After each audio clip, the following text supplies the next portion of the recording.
So after this session, we have lunch, and after lunch, we have our workshops.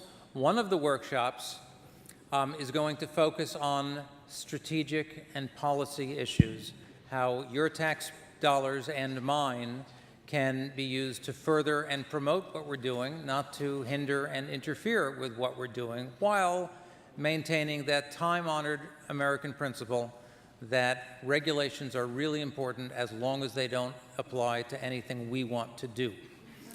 Our speaker today is Robert Graboyes, who will be chairing the panel this afternoon, and he's going to introduce some of the issues which you all need to think about because your voices may have to be heard pretty soon.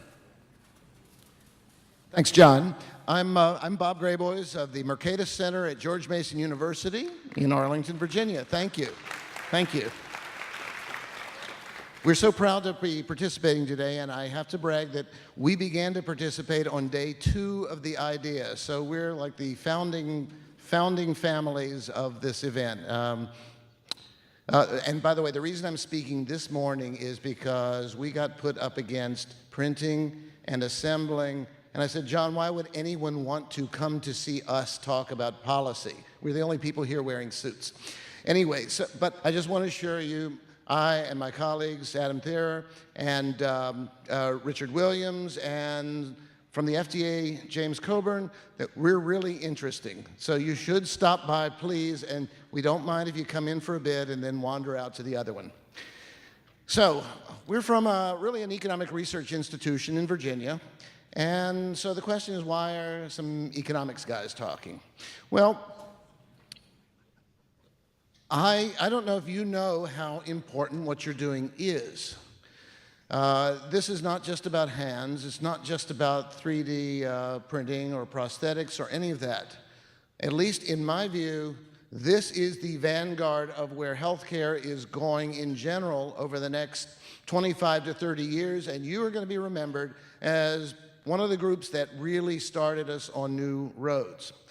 And so what do I mean by this? What's the real story, in my view, of what e-NABLE is about? It is that this is a collaborative effort that involves amateurs and outsiders and people you've never heard of in places you've never heard of, somehow all coming together in a collaborative system to create a spark of genius that did not exist before. This is a very different model than what we are used to in healthcare. Most healthcare innovations in this country come from large institutions, well-established institutions, people highly credentialed, and there's a great deal of going to regulators, whatever, may I innovate? And one thing we're going to ask, our big question really is, can we take some of the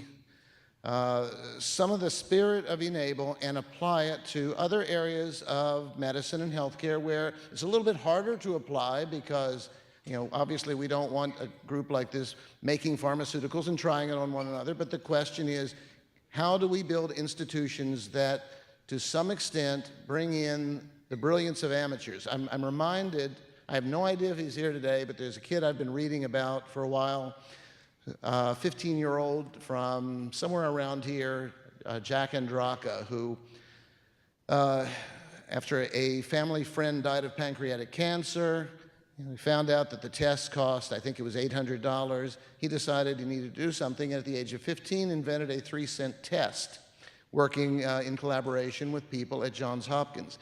There's just another hint of the bringing in the brilliance of unexpected people. And so what we're going to talk about today is how can we do that in healthcare in general and in part inspired by what you're doing with e-NABLE. To think about the process, I think it's an absolutely critical part of the process to think that any great path-breaking technological breakthrough requires spontaneity, some serendipity. It requires, frankly, taking some risks. And frankly, and for very good reasons, we've been very risk-averse in medicine and healthcare and sort of have drawn a circle and said, the guys with the big degrees in the big institutions will do the innovation. And what you are is a window into a different kind of a world.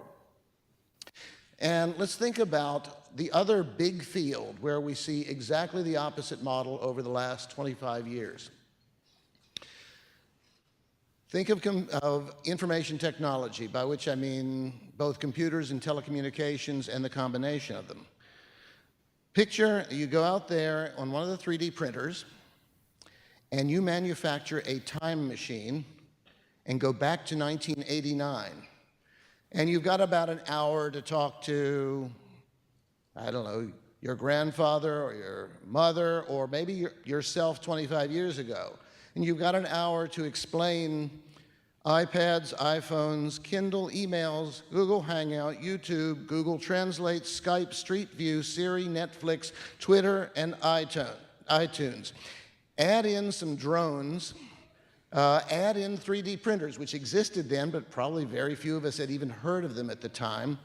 And the person you're talking to, including 25 years ago you, are going to think you're a lunatic. Either that or someone who watches too much Star Trek.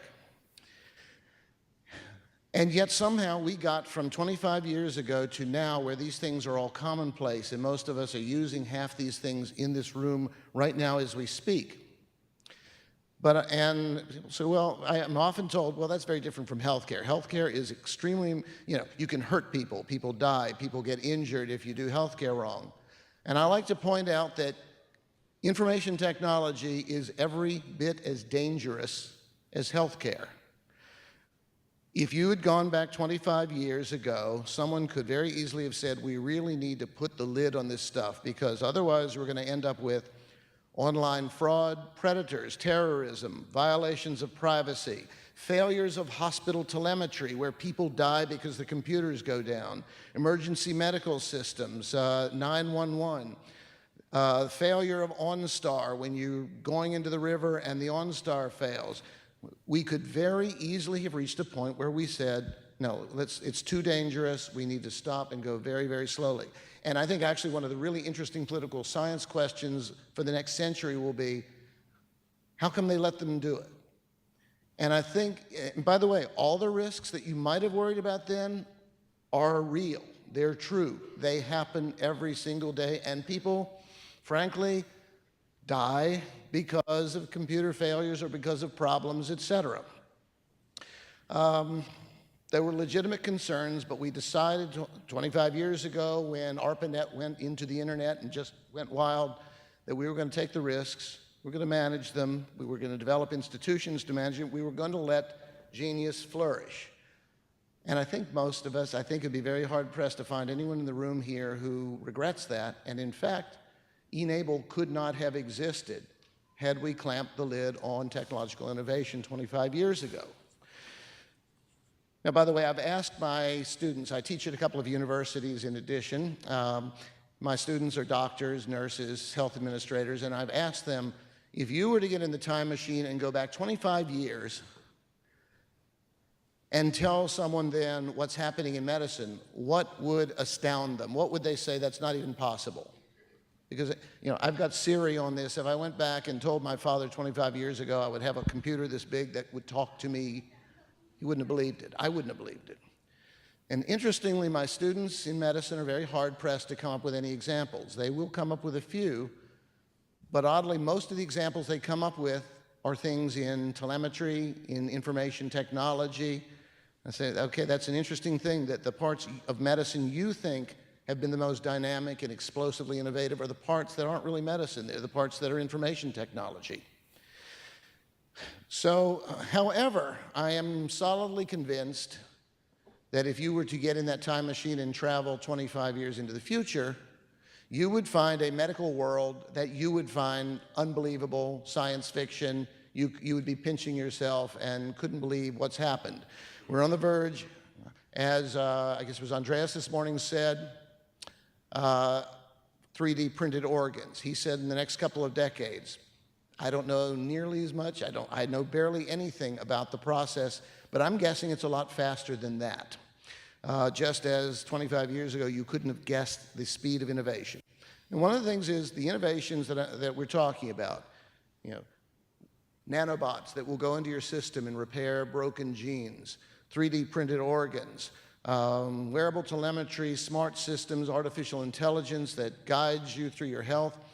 These things are going to happen. They're already beginning to happen. And the only question in my mind is, are they going to happen here, or are we going to so constrict innovation through sort of the inappropriate, excessive application of law and regulation and custom that these things don't happen here and we end up being down the line. So that's just a little bit, just a slight lead into what we're going to be talking about today. So I hope that's interesting enough that you'll spend a few minutes with us and listen to some of the talks, and then you can slip out and go see the really interesting stuff. Anyway, John, thank you.